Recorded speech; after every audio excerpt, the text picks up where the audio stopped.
हमसे बहुत से सारे मरीज ऐसे सवाल कर रहे हैं कि जब डॉक्टर आईवी करते हैं, जब डॉक्टर इंजेक्शन को नस में चढ़ाते हैं तो उनके इंजेक्शन में ब्लड क्यों आता है और वो ब्लड क्यों लेते हैं। और ये भी सवाल कर रहे थे उसके साथ में कि जो ब्लड इंजेक्शन में आता है वो ब्लड निर्जीव हो जाता है, निष्क्रिय हो जाता है, सक्रिय नहीं होता है, तो उस ब्लड को फिर नस में क्यों चढ़ा देते हैं, उसे आईवी क्यों कर देते हैं, इसके बारे में जानेंगे। और दूसरा ये क्वेश्चन कर रहे थे कि जब भी डॉक्टर आईएम करते हैं यानी कि इंजेक्शन को गुल्ले में जब लगाते हैं तो वहाँ पे गुलठी बनने का कारण क्या है और घाव बनने का कारण क्या क्या हो सकता है, इसके बारे में जानेंगे। सबसे पहले हम ये बात जानेंगे कि डॉक्टर जब आईवी करते हैं यानी कि इंजेक्शन को नस में लगाते हैं तो इंजेक्शन को नस में लगाते समय उनके इंजेक्शन में ब्लड आने का कारण ये होता है कि जब इंजेक्शन को नस में डाला जाता है तो सबसे पहले कि ऑटोमेटिक रिटर्निंग ब्लड मतलब कि डिस्पोजल में चला आता है। जब भी आईवी करते हैं इंजेक्शन को नस में लगाते हैं तो नस से रिटर्निंग ब्लड उनके डिस्पोजल में आ जाता है, सबसे पहला कारण ये है। और दूसरा कारण ये है कि डॉक्टर जब इंजेक्शन लगाते हैं तो कन्फर्म करने के लिए थोड़ा सा ब्लड डिस्पोजल में लेते हैं कि इंजेक्शन सही जगह पे यानी कि नस में है कि नहीं, उसको कन्फर्म करने के लिए लेते हैं, तो इससे कोई दिक्कत नहीं होता है। ताकि इंजेक्शन को आईवी करते समय अगर इंजेक्शन नस में नहीं है, अगर ब्लड नहीं आया तो सबसे पहला कि उसके नस में इंजेक्शन गया ही नहीं है, इसको कन्फर्म करने के लिए ब्लड को लिया जाता है। या ब्लड जब इंजेक्शन को जब आईवी किया जाता है, नस में लगाया जाता है तो ब्लड ऑटोमेटिक चला आता है। तो ये दो कारण हो गया। और तीसरा इसमें का ये पॉइंट था कि जब डॉक्टर इंजेक्शन में ब्लड लेते हैं तो वो निष्क्रिय हो जाता है, सक्रिय नहीं होता है, तो ये पूरे तरीके से सही नहीं है। तो ये पूरे तरीके से सही नहीं है क्योंकि बहुत से सारे पेशेंट हैं जिनको ये मतलब कि ब्लड चढ़ाया जाता है, तो एक दूसरे पेशेंट से लेकर के ब्लड को मतलब कि तीसरे पेशेंट को चढ़ाया जाता है। तो जहाँ तक कि उस ब्लड को निकाला जाता है, थैली में रखा जाता है या तो बोतल में ब्लड को सबसे पहले निकाला जाता है और उस ब्लड को निकालने के बाद दूसरे तीसरे पेशेंट में चढ़ाया जाता है। तो जब वो ब्लड निष्क्रिय नहीं हुआ तो ये डिस्पोजल में आया, उसमें ना ही एयर है न हवा लगा, तो वो निष्क्रिय कैसे हो सकता है। तो ये ब्लड जो इंजेक्शन में आता है या लिया जाता है ये भी निष्क्रिय नहीं है, यानी कि मुर्दे के समान ये ब्लड नहीं होता है, ये ब्लड जीवित ही होता है, सक्रिय होता है, इसको चढ़ाने से कोई दिक्कत नहीं होती है।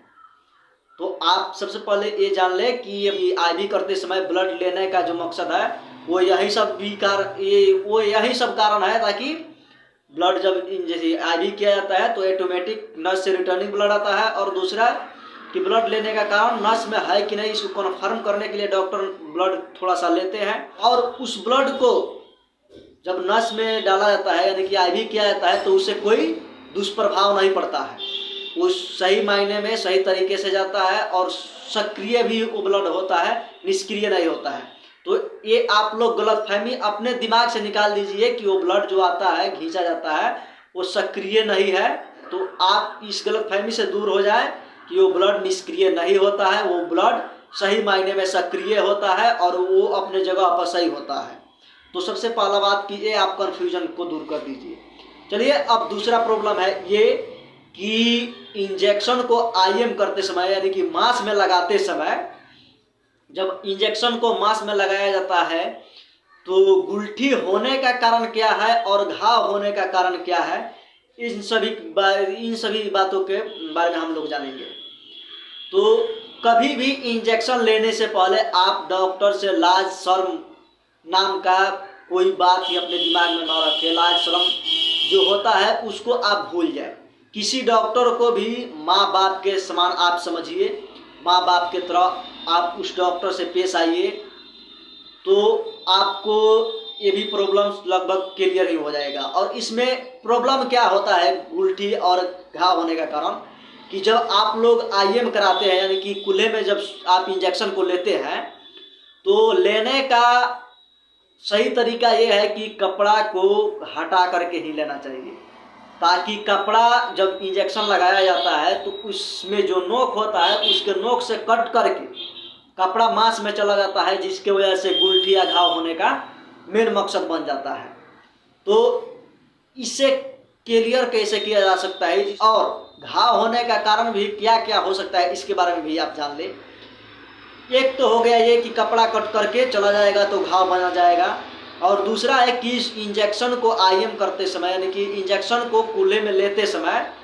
अगर आप शरीर को टाइट कर देते हैं या लाज की वजह से मिला नहीं पाते हैं, जिसकी वजह से गुलठी बन जाता है। गुलठी बनने के बाद कुछ दिन के बाद घाव बन जाता है।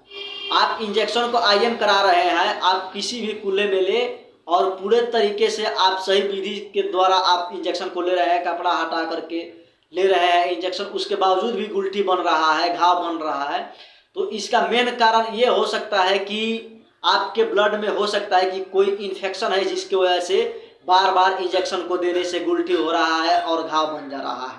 आप एक अच्छे डॉक्टर से जा करके